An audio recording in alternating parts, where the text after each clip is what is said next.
عليكم ورحمة الله وبركاته. إن الحمد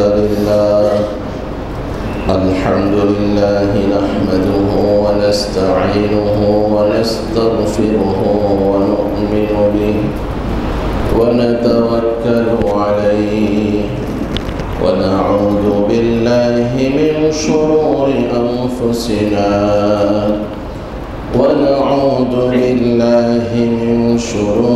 أنفسنا ومن سيئات أعمالنا. من يهد الله فلا مضل له ومن يضلله فلا هادي له. ونشهد أن لا إله إلا الله وحده لا شريك له.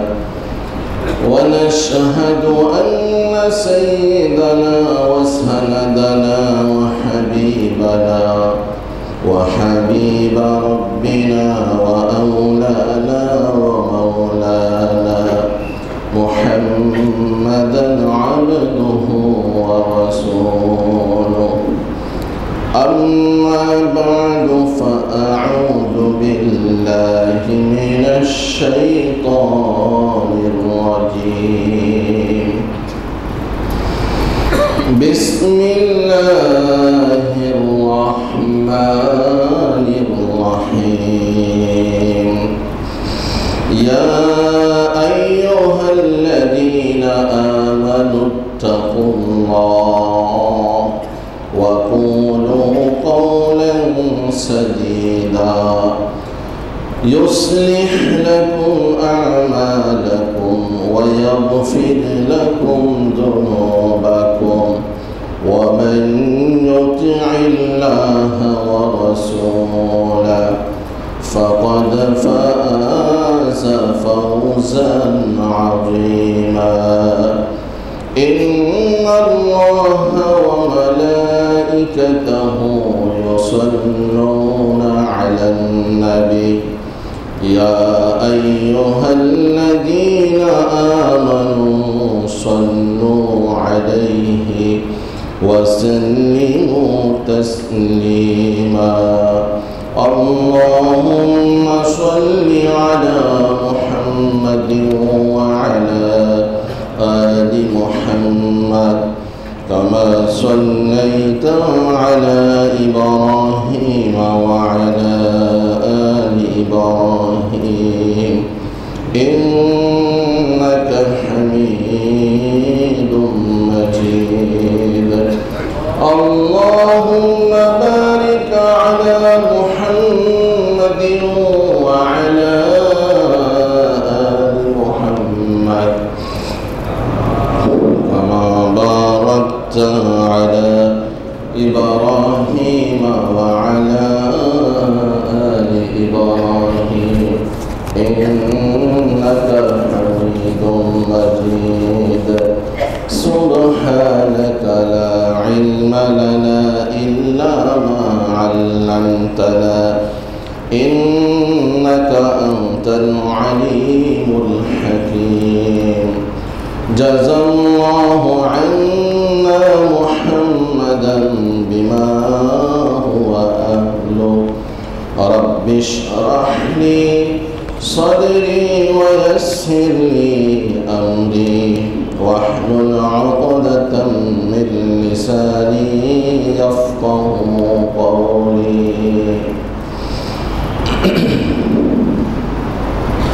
আলহামদুলিল্লাহ। উপস্থিত হযরত উলামায়ে কেরাম, সম্মানিত মুসল্লিয়ানে কেরাম, পরহেজগার মুত্তাকি দিনদার ভাইয়েরা, মহান রব্বুল আলামিনের নিকট আমরা শুকরিয়া আদায় করছি যিনি আমাদেরকে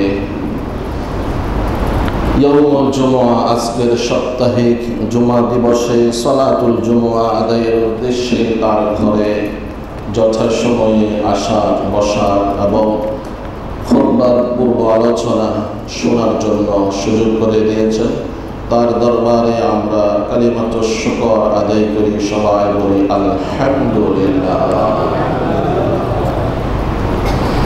সাথে সাথে সালাত এবং সালামের হাদিয়া প্রেরণ করছি সাইয়্যিদুল মুরসালিন রাহমাতুল লিল আলামিন শফিউল মুযনিবিন মুহাম্মদুর রাসূলুল্লাহ সাল্লাল্লাহু আলাইহি ওয়াসাল্লামের উপর এবং দোয়া করি, হে প্রভু, আপনি আপনার হাবিবকে জান্নাতের সর্বোচ্চ সম্মান দান করুন। সবাই বলি আমিন।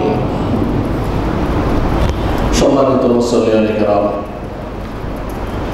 আজকে আমরা আলোচনা করব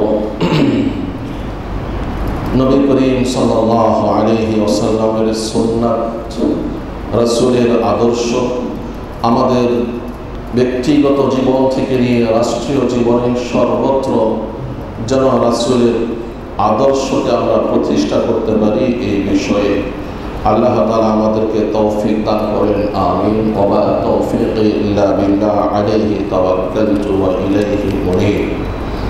সম্মানিত ভাইরা, আমরা প্রত্যেকেই একটা জিনিস চাই, সেটা হলো সফলতা। আর ব্যর্থতা এটা কেউ চাই না। আর সফলতাও আমরা পরিপূর্ণ সফলতা চাই, কিন্তু আংশিক সফলতা কেউ চাই না। ইহকালীন সফলতাও আমরা চাই, পরকালীন সফলতাও আমরা চাই। দুনিয়ার জীবনেও আমরা ব্যর্থ হই, এটা কেউ চায় না। পরকালে আমরা ব্যর্থ হই, এটাও কেউ চায় না। প্রত্যেক বিবেক সম্পন্ন ব্যক্তি বলতেই সব ধরনের সব প্রকারের সফলতা কামনা করে। আর আল্লাহ তাআলা এই সফলতা কোথায় রেখেছেন, কিভাবে পাওয়া যাবে, কোন পদ্ধতিতে সফলতা লাভ করা যায়, এসব কিছু দিয়েই মহাগ্রন্থ আল কুরআনুল কারীম নাজিল করেছেন এবং হাতে কলমে বুঝিয়ে দেওয়ার জন্য যুগে যুগে নবী এবং রাসূলকে প্রেরণ করেছেন। আখিরি নবী মুহাম্মদুর রাসূলুল্লাহ সাল্লাল্লাহু আলাইহি ওয়াসাল্লাম এসেও শুরু থেকেই শেষ পর্যন্ত এই একটি কথাই শিক্ষা দিয়েছেন, ইয়া আইয়ুহান নাস কুলু লা ইলাহা ইল্লাল্লাহ তুফলিহু।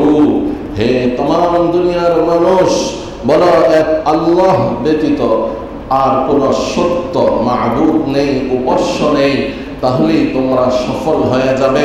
দুনিয়ার জীবনেও সফল হবে এবং পরকালেও সফল হবে। কি বলেন, এই সফলতা আমরা চাই কি চাই না? অবশ্যই চাই। আমরা অনেকেই মনে করি সফলতা বলতে আমি পড়াশোনার জীবনে ভালো ফলাফল অর্জন করি তাহলেই আমি সফল, কর্মজীবনে একটি সম্মানজনক জব অর্জন করি তাহলেই আমি সফল, রাজনৈতিক জীবনে বড় একটি পদ পোস্ট পেয়ে যাই তাহলেই আমি সফল। অথচ এই সফলতাগুলো এমন সফলতা যেগুলো সাময়িক, ক্ষণিকের জন্য, একটু পরেই এই সফলতার পরেই ব্যর্থতা চলে আসে। আল্লাহ তাআলা আসল সফলতা রেখেছেন ইসলাম মানার মধ্যে, রাসূলের আদর্শের মধ্যে। যেই সফলতা একবার কেউ লাভ করলে এই সফলতার কেউ জীবনে কোনোদিন ছিনিয়ে নিতে পারে না। সেই সফলতার কথাই আল্লাহ তাআলা কুরআনুল কারীমের সূরা আহজাবের 70 এবং 71 নম্বর আয়াতে এইভাবে আমাকে, আপনাকে, সবাইকে সম্বোধন করে বলেছেন, ইয়া আইয়ুহাল্লাযীনা আমানুত্তাকুল্লাহ। হে ঈমানদারেরা, যারা মুমিন তাদেরকে লক্ষ্য করে বলেছেন আল্লাহ তাআলাকে ভয় করতে থাকো। ওয়া কুলু কওলান সাদীদা, এবং সত্য কথা বলো। এই সত্য কথা কারো পক্ষে কারো বিপক্ষে সেটা দেখবে না। যেটা সত্য, যেটা ভালো, যেটা মানুষের জন্য উপকারী, যেটা জাতির জন্য উপকারী, দেশের জন্য যেটা উপকারী, এরকম ভালো, সত্য, হকের কথা বলতেই থাকো। ওয়াকুলু কওলান সাদীদা, তাহলে কি হবে? ইউসলিহ লাকুম আমালাকুম, এই সত্য কথা বলার কারণে, সত্য পথে চলার কারণে পৃথিবীতে সবচেয়ে বড় সত্য কথা হলো একত্ববাদের কথা বলা। তাওহীদ রিসালাতের কথা সবচাইতে বড় সত্য কথা। এই কথাগুলো বললে কি হবে? ইউসলিহ লাকুম আমালাকুম, তোমাদের আমলের মধ্যে যদি কোনো ভুল ভ্রান্তি থাকে সেগুলোকে আল্লাহ তাআলা সংশোধন করে দেবে বলে সুবহানাল্লাহ। আমরা যা আমল করি আমাদের আমলের মধ্যে ভুল ভ্রান্তি হওয়াটাই স্বাভাবিক। আল্লাহ তাআলা এগুলো দুরস্ত করে দিবেন, শুদ্ধ করে দিবেন। আর কি করবেন? গুনাহ সমূহকে মাফ করে দিবেন। ওয়ায়াগফির লাকুম যুনুবাকুম, আর তোমাদের গুনাহ সমূহকে মাফ করে দিবেন, ক্ষমা করে দিবেন।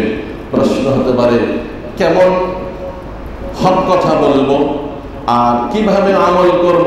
আল্লাহ তাআলা বলেন এর জন্যই আমি উত্তম আদর্শ হিসেবে দিয়েছি আমার রাসূলকে। অতএব যে রাসূলের ইতাআত করবে, রাসূলকে মানবে, রাসূলের আদর্শ সুন্নতকে নিজের ব্যক্তিগত জীবন থেকে নিয়ে রাষ্ট্রীয় পর্যায়ে প্রতিষ্ঠা করবে, সেই ব্যক্তি হবে প্রকৃত সফল। وَمَنْ يُطِعِ اللَّهَ وَرَسُولَهُ, আর যে আল্লাহ এবং রাসূলকে মেনে নেবে, আল্লাহ এবং রাসূলের কথা বলবে, আল্লাহ তাআলা এবং রাসূল এর বাতানো পথে হাঁটবে, ফাকাদ ফাযা ফাওজান আযীমা, কেবল সেই ব্যক্তি সর্বোচ্চ সফলতা লাভ করবে। সুবহানাল্লাহ। তাহলে আল্লাহ তাআলা এই সফলতার ঘোষণা দিয়েছেন আল্লাহ রাসূল সাল্লাল্লাহু আলাইহি ওয়াসাল্লামের সুন্নাতকে মেনে নেওয়ার মধ্যে। সূরা আলে ইমরানের 31 নম্বর আয়াতেও আল্লাহ তাআলা একই কথা বলেন, তোমরা যারা আল্লাহ তাআলাকে ভালোবাসো বলে দাবি করো, তোমাদের উচিত, তোমাদের জন্য ফরজে আইন আমার রাসূলকে মেনে নেওয়া, রাসূলের ইতাআত করা, রাসূলের সুন্নাতকে আঁকড়ে ধরা।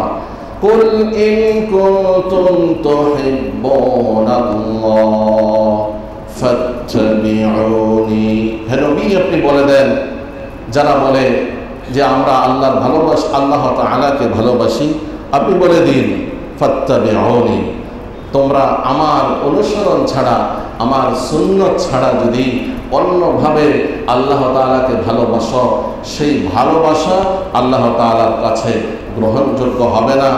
আল্লাহ তাআলার কাছে ভালোবাসা গ্রহণযোগ্য হতে হলে ফাত্তাবিউনি, আমাকে মেনে নিতে হবে, আমার আদর্শকে গ্রহণ করতে হবে। তাহলে অটোমেটিক আল্লাহ তাআলা তোমাদেরকে ভালোবাসবেন। সুবহানাল্লাহ। ফাত্তাবিউনি ইউহিব্বুকুম, তাহলে আল্লাহ তাআলা তোমাদেরকে ভালোবাসবেন এবং তোমাদের গুনাহসমূহকে ক্ষমা করে দিবেন। সুবহানাল্লাহ। অতএব আমাদের ইহকালীন এবং পরকালীন সফলতা অর্জন করতে হলে আমাদের ব্যক্তিগত জীবন থেকে নিয়ে সর্বোচ্চ পর্যায় পর্যন্ত রাসূলের সুন্নাহ এর কোনো বিকল্প নেই। রাসূলের সুন্নতের অনুসরণ করতে হবে, রাসূলের সুন্নতকে মেনে নিতে হবে। মুহতারাম সম্মানিত মুসল্লিয়ানে কেরাম, সুন্নাত কি? সুন্নাত কাহাকে বলে? সুন্নাত শব্দের অনেকগুলো অর্থ আছে। একটা অর্থ হলো আস-সুন্নাতু আত-তারিকা, সুন্নাত মানে পথ, পদ্ধতি, রাস্তা।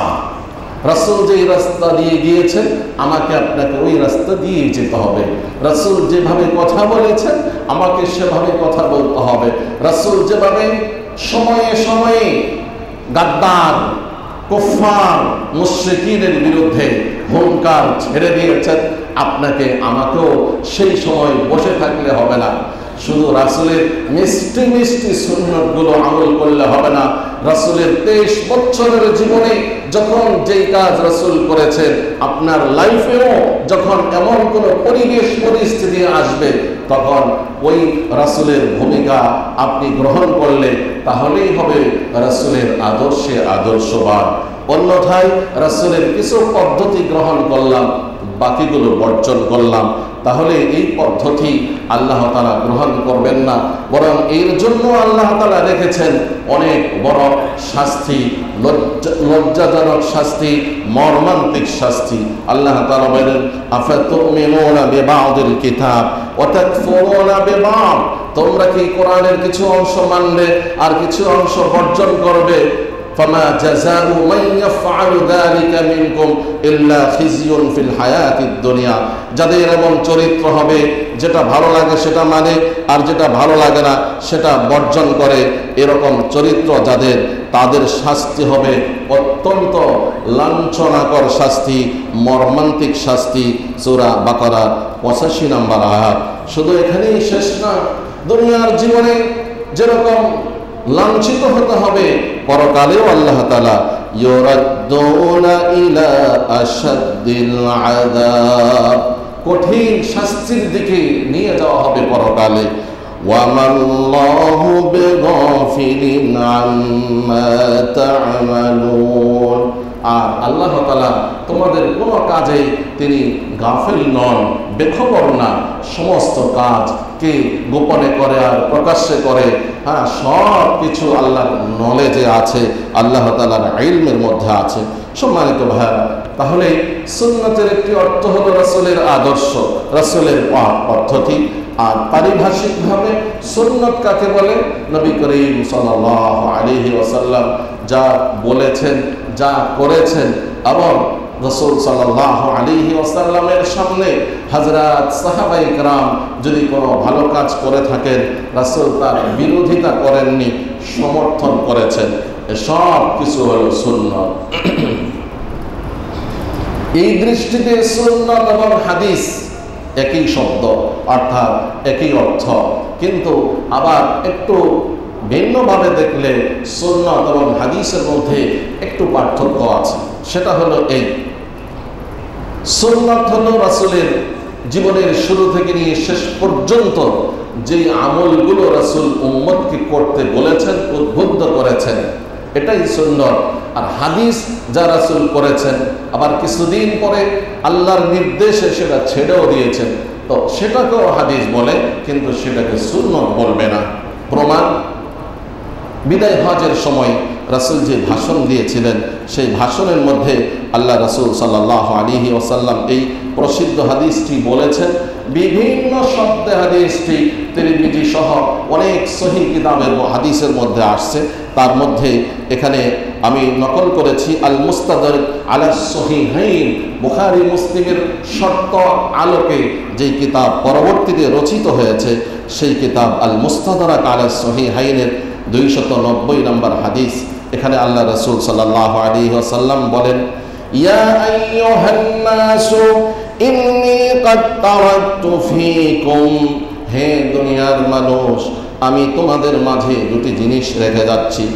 ইন ইআতাসামতুম বিহি, যদি তোমরা মজবুত করে সেই দুটি জিনিস আঁকড়িয়ে ধরো, ফালান তাদিল্লু আবাদা, তাহলে পশ্চিমকালেও কখনো তোমরা পথভ্রষ্ট হবে না, লাইনচ্যুত হবে না, হক থেকে বিচ্যুত হবে না।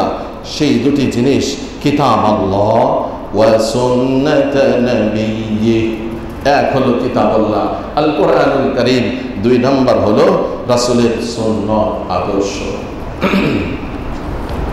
এই ক্ষেত্রে রাসূল এই হাদিসে হাদিস বলেননি, সুন্নাত বলছেন, যার উপরে রাসূলের আমল ছিল এবং কোনো কারণে কোরআন বা হাদিসের মাধ্যমে ওই আমলটা রহিত হয়নি, সেজন্য সুন্নাত হলো ব্যাপক, আর হাদিস তার মধ্যে কিছু বিশেষত্ব থাকে। যেমন আল্লাহ রাসূল 11টি বিবাহ করেছেন, এটা রাসূলের হাদিস, রাসূলের ফি'লি হাদিস, রাসূল বিবাহ করেছেন, আমলি হাদিস। কিন্তু আপনি যদি বলেন এটা রাসূলের হাদিস যেহেতু আমি পালন করব, আমাদের জন্য কি 11টি বিবাহ একসাথে করা কি বৈধ? হারাম, নিষিদ্ধ। 4টি বিবাহ একসাথে করা বৈধ, এর বাহিরে করা যাবে না। হ্যাঁ, আপনি যদি এই বিবাহ যে কোনো কারণে বিচ্ছেদ হয়ে গেছে, এটার সংখ্যা যেতে যেতে অনেক দূর পর্যন্ত যায়, তাতে সমস্যা নেই, কিন্তু একসাথে 4-এর বেশি একসাথে বিবাহ করা যাবে না। মুহতারাম, তাহলে হাদিসে আছে রাসূল এগারোটি বিবাহ করছেন, কিন্তু রাসূলের সুন্নত হলো উম্মতের জন্য একসাথে 4টি বিবাহ করতে পারবে, এর বেশি নয়। এইভাবে অনেকগুলো সূক্ষ্ম সূক্ষ্ম পার্থক্য আছে। মুহতারাম সম্মানিত ভাইয়েরা, তাহলে রাসূলের সুন্নত কি? রাসূল সাল্লাল্লাহু আলাইহি ওয়াসাল্লাম দৈনন্দিন জীবনে রাসূলের প্রত্যেকটা কাজ কর্মে রাসূলের আদর্শকে ফলো করা, এটাই হলো সুন্নত। আমরা সমাজে দেখি যখন কোনো জিনিস ক্রয় করতে যাই, তাহলে সেখানে উন্নত মানের প্রোডাক্টটি আমরা পছন্দ করি, ব্র্যান্ডের জিনিসটি আমরা পছন্দ করি। রব্বুল আলামিনও আমলের মধ্যে ওই আমলটাকে ব্র্যান্ড করেছেন, পছন্দ করেন, যেই আমলের মধ্যে রাসূলের সুন্নতের সিল মারা আছে, বলেন সুবহানাল্লাহ। আর যদি আমল হয়, রাসূলের সুন্নতের কোনো আপনার এখানে সম্পৃক্ততা নেই, তাহলে ওই আমল আল্লাহ তাআলার কাছে পছন্দনীয় হবে না, কাউন্টেবল হবে না, গ্রহণযোগ্য হবে না। আমার ভাইয়েরা, আমরা সমাজে দেখি আমাদের স্বভাব চরিত্র হলো, আমি যখন কোনো কাজ করি, এই কাজটা বিশেষ কোনো ব্যক্তিকে খুশি করার জন্য করি। আমাদের ওয়াইফেরা তারা সাজসজ্জা করে, এমন সাজসজ্জা যে স্বামী কিভাবে পছন্দ করবে, এটাই নিয়ম। যদিও আজকের কোনো বোনেরা স্বামীকে খুশি করার জন্য সাজসজ্জা করে না, অন্য পুরুষদেরকে খুশি করার জন্য বাহিরে গেলে মানুষ কি পছন্দ করে ওইভাবে ড্রেস আপ করে, ওইভাবে পোশাক পরে, নাউজুবিল্লাহ, এটা হারাম। কিন্তু নিয়ম ছিল যে আমি যখন পোশাক পরবো, আমার স্বামী কোন পোশাকটা পছন্দ করে, পুরুষের ক্ষেত্রে আমি যখন পোশাক পরবো, আমার স্ত্রী কি পছন্দ করে।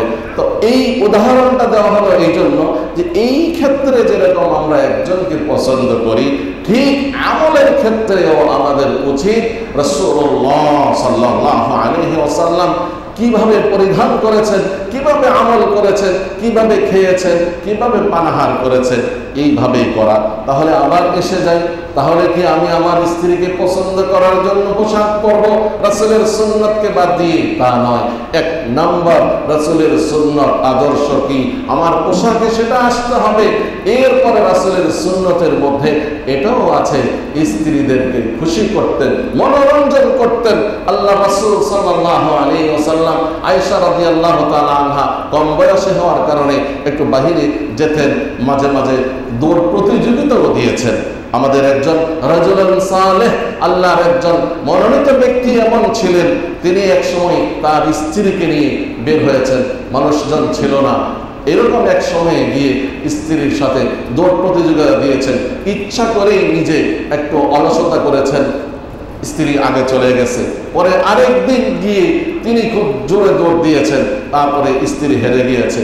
স্ত্রীকে বললেন, বুখারীর শব্দ তিলকা বিতিলকা, অর্থাৎ সেই দিন আমি হেরে গেলাম, আজকে তুমি হেরে গেছো। তারপরে তিনি ক্রন্দনরত হলেন। পরবর্তীতে তিনি তার স্ত্রী জিজ্ঞাসা করলো, কি ব্যাপার, তুমি কি মনে কষ্ট পেয়েছ?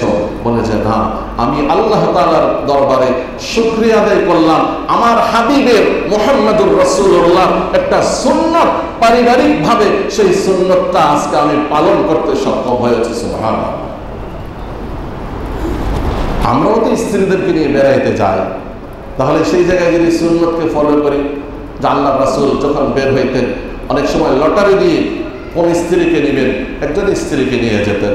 তাহলে এই জায়গায় সফরটা শুধু সফর হবে না, সফরটা একটা ইবাদত হবে। মুহতারাম ভাইয়েরা, আসুন আমরা সুন্নত নিয়ে আজকে কথা বলবো। রাসূলুল্লাহ সাল্লাল্লাহু আলাইহি ওয়াসাল্লামের সুন্নতের কত গুরুত্ব আল্লাহ তাআলা কোরআনুল কারীমে অনেক জায়গায় বলেছেন।